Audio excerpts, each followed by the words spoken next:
رسوم اقوام میں سے آج بلوغت کی رسم پر ہم بات کریں گے، تو ملاحظہ فرمائیے۔ دنیا کے اکثر اقوام میں بلوغت کی تقریب اہتمام سے مناتے رہے ہیں۔ بلوغت کی رسوم ادا کرنے کا مقصد یہ تھا کہ اب لڑکا ماں باپ کی نگرانی کا محتاج نہیں رہا اور خود مختاری کی زندگی گزارنے کے قابل ہو گیا ہے۔ لڑکے کو احتلام ہونے اور لڑکی کے ایام آنے کو بلوغت کا نشان سمجھا جاتا تھا۔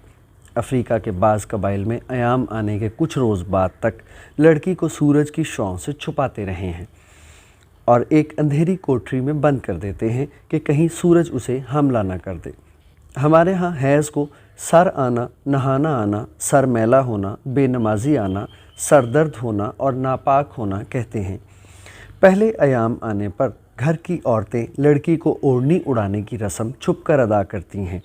باپ نابالغ لڑکے پر کڑی نظر رکھتا ہے اور رات کو اپنے کمرے میں سلاتا ہے کہ کہیں وہ جنسی بے راہ کا شکار نہ ہو جائے۔ نرن ناری وحشی قبیلے میں لڑکے کی بلوغت کی رسم اس کی داڑھی کے پہلے بال نوچ کر ادا کی جاتی ہے۔ لڑکا درد کا اظہار نہیں کر سکتا۔ یونان قدیم کے نوجوان اپنی داڑھی کے پہلے بال دیلفی کے مندر پر اپالو کو بھیٹ کیا کرتے تھے۔ روما میں جب کوئی نوجوان 17 برس کا ہو جاتا تو اسے بلوغت کا چوغا پہننے کی اجازت مل جاتی۔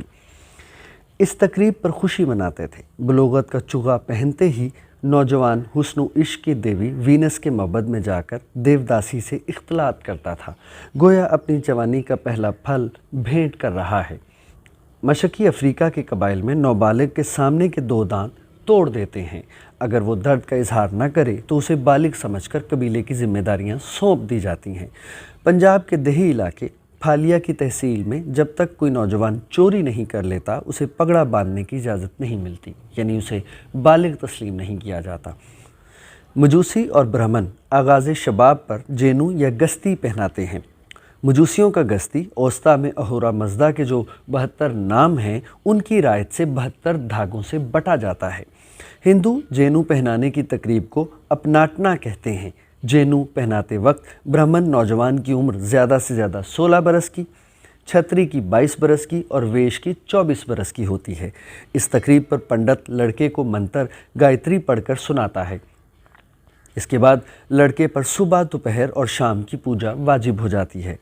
ہندوؤں کے ہاں زندگی کے 4 آشرم ہیں۔ پہلا برہمچاری، جب لڑکا مجرد رہ کر تعلیم حاصل کرتا ہے۔ برہمچاری کے لیے پان چبانا، پھولوں کے ہار پہننا، ماتھے پر چندن کا ٹیکا لگانا اور آئینہ دیکھنا ممنوع ہے، کیونکہ اس سے جنسی جذبے کے بھڑک اٹھنے کا احتمال ہوتا ہے۔ بعض اقوام میں لڑکے کے بالغ ہوتے ہی اسے ایک نوعمر لونڈی دی جاتی تھی تاکہ وہ جنسی انحرافات سے بچا رہے۔ مسلمانوں میں بھی اس کا رواج تھا۔ جب ہارون بالغ ہوا تو اس کے باپ مہدی نے اسے مہیات نامی ایک کنیز عطا کی، جس کے بطن سے ہارون کا ایک بیٹا پیدا ہوا۔